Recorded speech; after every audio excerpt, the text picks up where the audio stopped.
দিনভর বিএনপির বর্ধিত সভার খবরাখবর সংগ্রহ করেছেন আমাদের সহকর্মীরা। এই নিয়ে আলোচনা করতে এই মুহূর্তে আমাদের সঙ্গে স্টুডিওতে যুক্ত হয়েছেন সহকর্মী সাইফুল ইসলাম। সাইফুল, আপনাকে স্টুডিওতে স্বাগত জানাচ্ছি। সাইফুল, আজ তো বিএনপির বর্ধিত সভা অনুষ্ঠিত হয়েছে। বিএনপি চেয়ারপারসন খালেদা জিয়া এবং ভারপ্রাপ্ত চেয়ারম্যান তারেক রহমান নেতাকর্মীদের উদ্দেশ্যে কি বার্তা দিয়েছেন? বিএনপি চেয়ারপারসন খালেদা জিয়া এবং দলের ভারপ্রাপ্ত চেয়ারম্যান তারেক রহমান দুজনের বক্তব্যের মধ্যে দুটো বিষয় খুবই কমন ছিল। যেই বিষয়টি হচ্ছে যে গণ অভ্যুত্থানের পরবর্তীতে যে নতুন বাংলাদেশ গড়ার যেই সুযোগটা তৈরি হয়েছে সেটি নিয়ে সেই সুযোগটিকে নস্যাৎ করার জন্য নানা ধরনের চক্রান্ত এবং ষড়যন্ত্র চলছে, এবং এই ষড়যন্ত্রগুলো মোকাবেলার জন্য একমাত্র পন্থা হচ্ছে নির্বাচনের মধ্য দিয়ে একটি গণতান্ত্রিক সরকারের হাতে রাষ্ট্র পরিচালনার দায়িত্ব তুলে দেয়া নির্বাচিত সরকারের হাতে। এবং এর পাশাপাশি বিএনপির ভারপ্রাপ্ত চেয়ারম্যান তারেক রহমান বেশ কিছু বিষয়ে কথা বলেছেন। তার মধ্যে উল্লেখযোগ্য নতুন রাজনৈতিক দল গড়ার বিষয়েও তিনি কথা বলেছেন। তিনি যেটি বলেছেন যে সেটি নির্বাচনের মাধ্যমেই জনগণ বর্জন কিংবা গ্রহণ করবে নতুন রাজনৈতিক দলগুলোকে, সেই সিদ্ধান্ত কিন্তু জনগণের হাতে।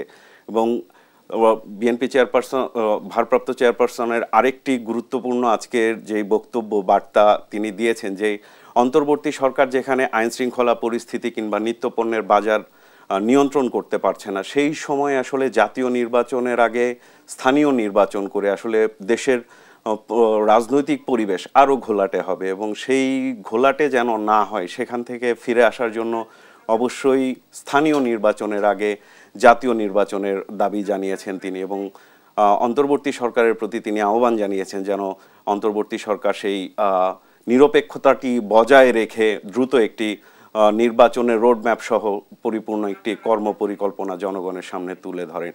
এই দাবিগুলো কিন্তু জানিয়েছেন। এবং অন্যদিকে বিএনপি চেয়ারপারসন খালেদা জিয়া আরেকটি গুরুত্বপূর্ণ কথা বলেছেন, এবং সেটি 5ই আগস্ট পরবর্তী সময়েও একবার তিনি বলেছিলেন যে প্রতিশোধ কিংবা প্রতিহিংসার রাজনীতি নয়, তিনি চাচ্ছেন, তিনি দেশবাসীর কাছে আহ্বান করেছেন যে ভ্রাতৃত্বের মধ্য দিয়ে একটি পারস্পরিক সহযোগিতার মধ্য দিয়ে একটি বসবাসযোগ্য দেশ গড়ার আহ্বান কিন্তু তিনি আবার জানিয়েছেন। তো এগুলোই মোটামুটি। আর দলের নেতাকর্মীদের কথা তো তিনি বিএনপির ভারপ্রাপ্ত চেয়ারম্যান তারেক রহমান সারাদিন শুনছেন, এবং এখনও অনুষ্ঠানটি চলমান রয়েছে সভাটি।